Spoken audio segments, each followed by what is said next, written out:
If your images look DIY, people are going to question the quality of your product. Yeah. They're going to question if your brand is trustworthy, especially if you're new. Hi, and welcome to the Bright Minds of E-commerce podcast. I'm Dahna, founder of Bright Red Marketing, and I created this podcast because I wanted to bring you the best advice from Australian experts in e-commerce and e-commerce store owners. If you're wanting relatable stories and actionable advice, as well as the latest Facebook advertising strategies, you're in the right place. So let's get into today's episode. Hi, and welcome to the Bright Minds of E-commerce podcast. Today we're here with Peita from Bloom Creative. Welcome, Peita. Hi, guys. So happy to be here. So good to have you on the show. So before we jump in, can you please just give everyone a quick intro into who you are and what you do? Of course, I'm Peita. I am from Bloom Creative, the mind behind it all. I'm a commercial photographer for product-based businesses, and I like to focus on strategic storytelling, really nailing the content that helps brands connect with their consumers in a powerful and aligned way. We love that. When you say you're talking about sort of storytelling through photos, what does that mean for you? So it's really conveying that the product, so whatever the product is, we want to convey the story behind that product. So what it can do for the consumers. We want it to really tell the story and how it will change their lives, because the more that we can communicate that in photography, that way it connects really stronger with the consumer. Yeah. When clients do that, it makes our job as meta specialists so much easier because there's such a difference. So in terms of the actual output, what is the difference between pretty photos and then good for e-commerce because they are sort of doing that storytelling? What's that look like? So it's really important to caption the reason behind the product. It should convey the lifestyle of behind the product. Yeah. In which it will then connect with the consumers on a stronger and more powerful level. What does that end up looking like? What are you doing differently to ensure that that gets done? So what we really do when a new client comes on board with a product, because I do mainly work with beauty brands, wellness brands, we really want to go behind the product and how it's different. So we want to focus on their unique selling point, and we really want to capture that in our shoots. So for reference, I was working with our recent client, makeup brush brand. We focused on the textures of the, how the makeup brushes apply the product. Yeah. So we really wanted to focus on liquid moisturizers, blushes, bronzers, all the sort of textures of those. So that's what that sort of shoot focused on. So each client shoot will come to you with a different sort of goal. And it's our job to really come up with a good strategy as how we're going to break that down and shoot it. Yeah. How does an e-commerce brand go about knowing what that is and what that's going to look like? Is that very much your specialty where you go, I'm going to help you work this out? Or is it something that an e-com brand needs to go, okay, I know that I've got this makeup brush brand, we're really in a competitive space. I need to know that I can show this. So now I've contacted Peita because I know she's good at that.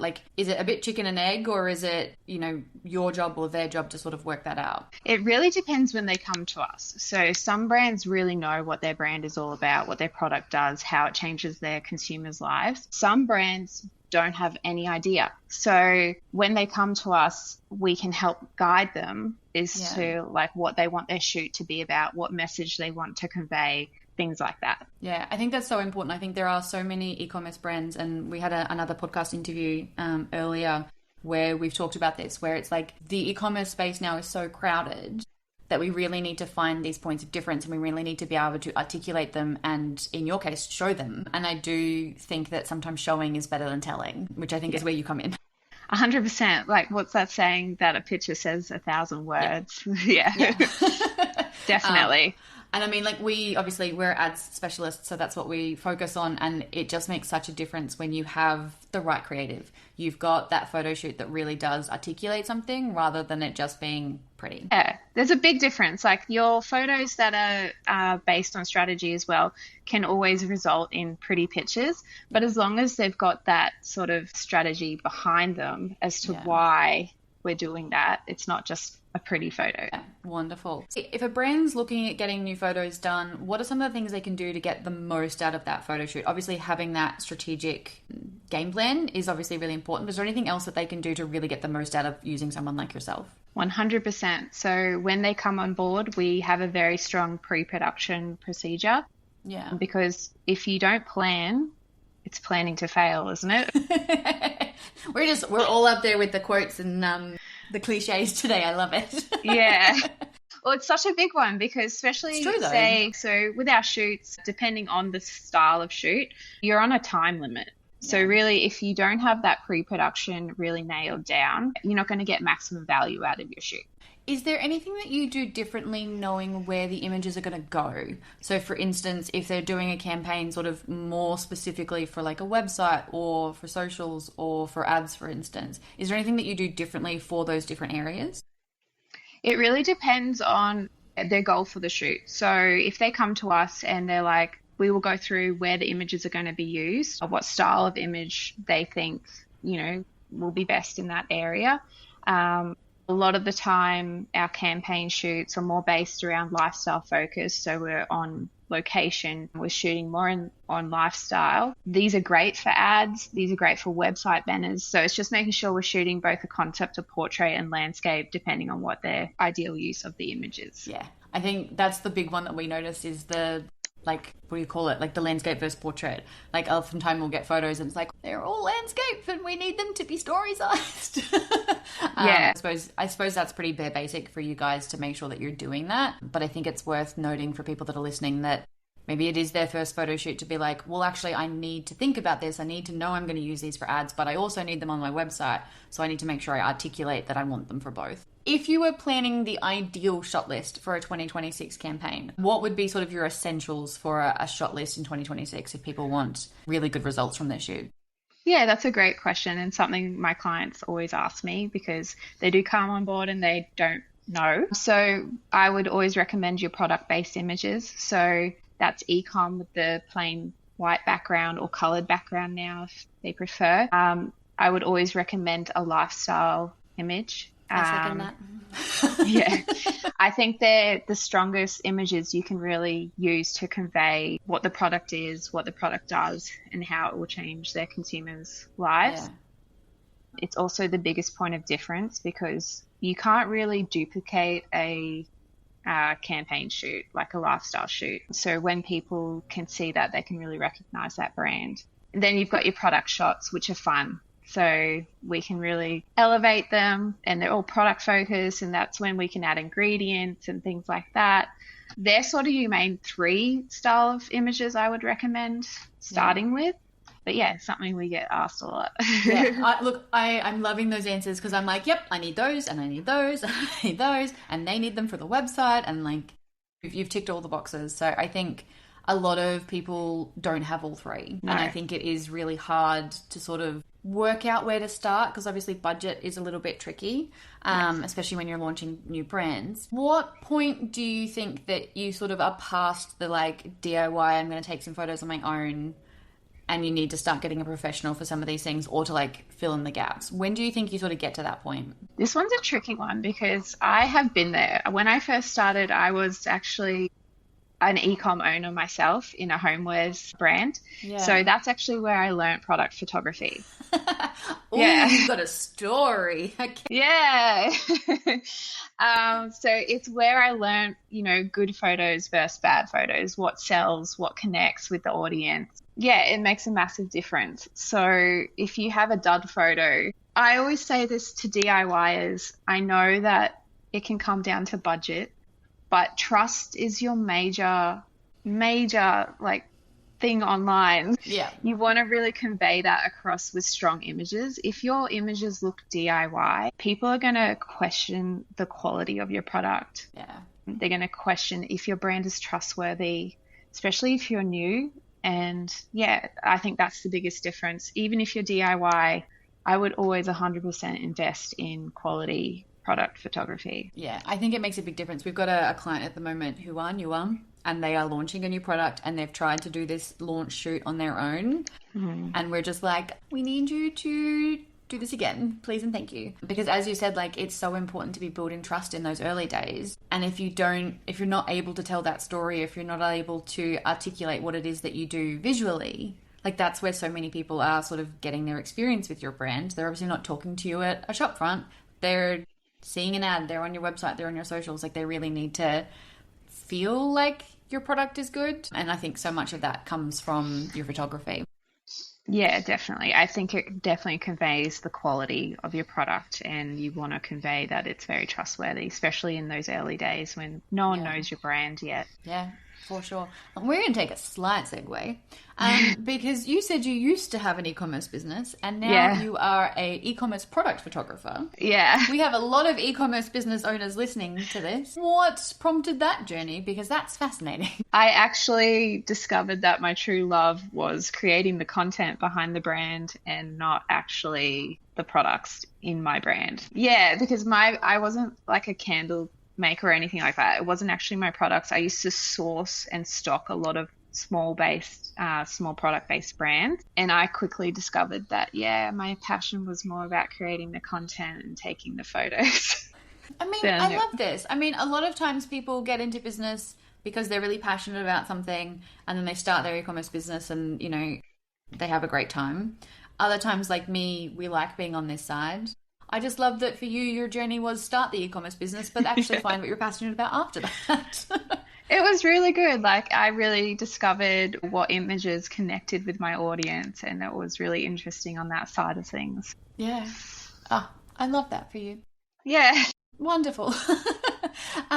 If you had to give advice to a founder who is really overwhelmed by content creation, it's obviously not their calling like it was yours. What do you suggest for people that are sort of in that really like, I don't even know where to start with all this content? Yeah, see, that one's really tricky because I remember being the e-com owner and wearing all the hats, and you're doing, you know, you're packing the orders, you're trying to create all the marketing, you're doing all the broadcasts. My thing is just, if you can, outsource.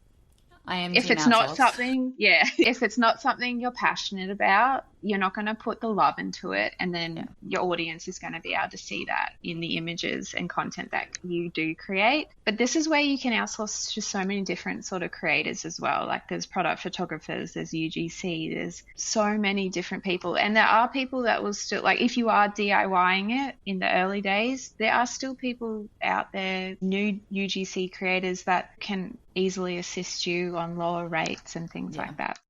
I think that's the thing too. I think a lot of people want the very best for their business, which, you know, good for you. I appreciate that. But you don't always have to get the very, very best. Like, there are some people that are starting out that are still really good at what they do. And like, I think as you said, like, you started your e-commerce business, you found out your passion was taking photos. So you would have been good at that. I think if you're starting your e-commerce business and you despise taking photos and you hate it and you're like, this is my least favorite job, it's going to show. So like, you're better off to go find someone who actually loves that to get the end result. Definitely. It's like anything in business. If you're not passionate about it, you're not going to get the results that you want. And I think photography is just so important. You touched on creators, content creators, UGC, those sorts of things. How do you find that mixing in with the professional content? Because I'm team you need everything. Same. But obviously it's hard to get everything. How do you sort of feel like those fit in? Definitely. So now everything's online. So, I mean, we've got to give it to Instagram and all our social media. Like, if we didn't have this, it wouldn't be as easy for brands to be online anymore. They would still have to do TV commercials and things like that to get their brand out there. Yeah. Can you imagine? Oh, yeah. So it's so good that we have these platforms where you can post your brand and spread awareness that way. Using all different kinds of creators is so important because you're showing your product in different avenues. Yeah. So UGC is very important. It's something that we do also include in our packages. With our campaign shoots, we can do UGC style videos. So I try and cover all the bases. You're like, I am going to solve all of your problems in one package. I try to answer all the questions. Yeah. So, I mean, we find it on our end, like, it's beautiful to have the really high end, you know, lifestyle images, like the really aspirational content. But I feel like, especially from like our perspective, if you don't have the UGC, the less polished, the like more real content, it does struggle. Like, you kind of need both. Like, one's very trust building, we're beautiful, our job does its thing, like, look how high end we are, but you also need that relatability. You need the like crappy photo that's like someone took at home of their like dirty makeup station, or like their weird mirror selfie. Like, you kind of need both, but you obviously don't want the weird mirror selfie as the like hero image on your website. So it's like knowing where to place those. Definitely. Definitely. I agree with you there. While we're on that topic, let's also touch on AI images. Do tell. What are your thoughts? Let's go. And let's talk about trust again, because the more we see this AI coming out, and it's great, and it does have its advantages, especially when we're editing and things like that. But there's a time and a place. And 100%. any brand that I have seen using AI images, especially with models for skincare or health or wellness, are getting absolutely slammed by their audience. So if you're using it for skincare, how is that showing your consumer actually what your skin product does? You're showing it on a fake model. I mean, I feel like we already have such a distrust from makeup and skincare brands, especially. Like, go back to the days of like mascara and like they're photoshopped to just 100% unimaginable planes, to the point where now they have to put like warnings at the bottom being like, this is not real. It's like, I actually want to see what your product does. Like, yes, it needs to look good, and like there's the perfect example that's like done by the photographer and the makeup artist and like it looks top tier. But also I need to know what it's going to look like on like me, who does not have perfect skin and who does not have, mile long eyelashes. Like, what does your product look like? Yeah, and that's where like different types of shots come in as well, like your texture shots and things like that. You're also selling 100%. the product. But yeah, your consumers actually need to see what the product is and what it does and what it looks like on real skin. So yeah. Yeah. Look, I'm all for AI as a tool. I like it as a support. I like it to help me do my job better, but I am very anti it doing everything. Yes. And I think there's a time and a place. Yeah, like I think people are getting to the point where like I've seen a bunch of ads lately for like, you don't need a photo shoot, just upload your product photo and it'll do the photo shoot for you. And it's like, well, I mean, it's not going to have any of the things you talked about. It's not going to have the strategy. It's not going to be able to showcase, the lifestyle and USPs of products. It's just going to be AI garbage. And sometimes those product photos that they upload are like the label's spelt wrong, or the label is wrong, or the bottle turns out different. Yeah. It's just not true representation for your brand. Yeah. What are your thoughts on, I've seen some photographers talk about how they will use AI. So for instance, you've taken a beautiful product shot, and they're using AI to sort of like add some elements, or to like give you more, what's the word I'm looking for? Give you more like creative freedom. Yeah, with the images, but also give you more to work with. Because I know, like, obviously photography can be expensive. I think it's a good investment. You think it's a good investment. Many people agree with us. But you also are only getting a certain amount of photos.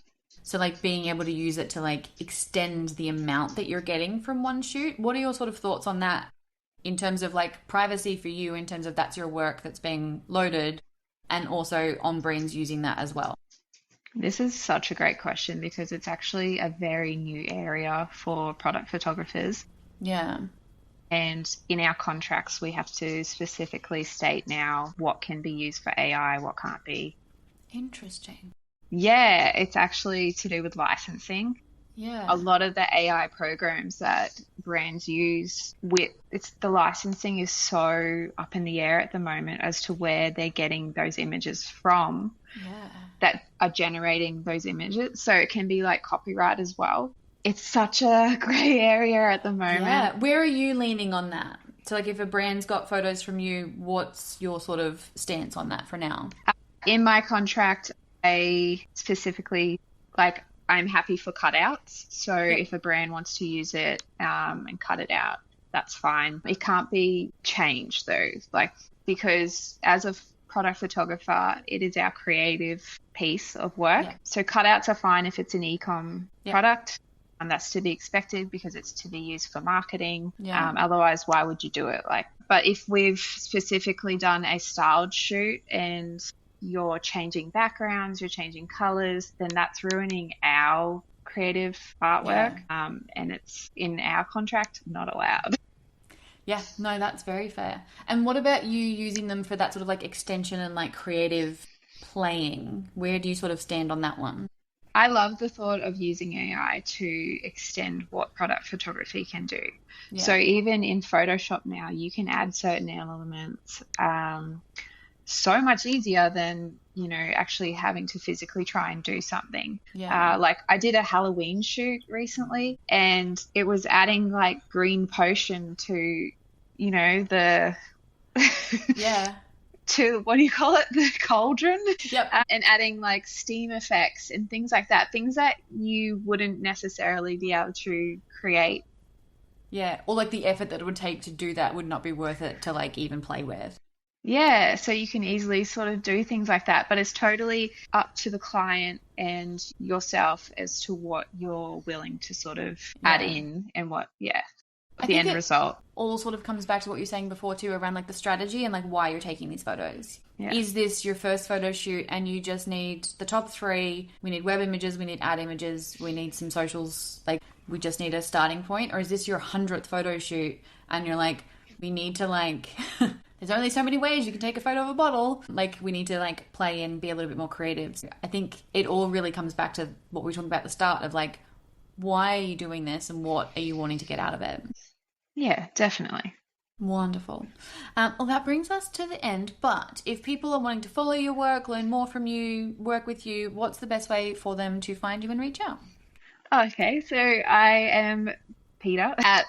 Our socials are bloomcreative.au and our website is bloomcreative.net.au, so quite easy to come and follow. Highly recommend checking out her Instagram. She takes some beautiful photos. Thank you. And then we have a couple of questions we ask everyone before we wrap up. Do you have a favourite business book or podcast? Yes, so I'd love to recommend 2 podcasts. One of mine is my mentor, Jess Williamson. She has a great business podcast. It is called Unstoppable Success. So she goes into business, like behind the business and mindset as well. So that's a big, strong one. And the other one I love listening to is Georgie Stevenson's Rise and Conquer, because that's a lot of mindset as well, which is a lot to do with business. Very much. And what's the best piece of business advice you've ever received?